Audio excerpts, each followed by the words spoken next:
Things are about to get busy in Waupaca County for the 54th annual Iola Car Show. Sunrise 7's Myra Guerrero spoke with organizers about why this weekend is about more than just classic cars. So Myra, this is a big deal for car enthusiasts, but what else can folks do when they come out to the show?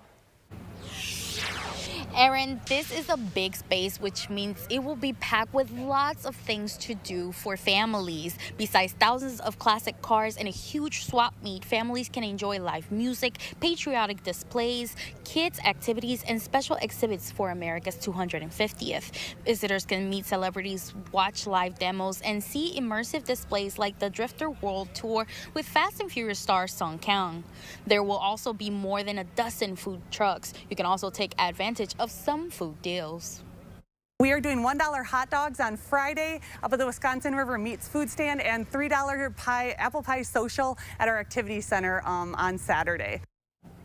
The three-day event started yesterday and runs through tomorrow with gates opening at 7 in the morning. Because the show is celebrating America's birthday this year, they will feature cars that will be the colors red, white, and blue, and all older models 1995 and older. Live in Iola, I'm Myra Guerrero, Sunrise 7.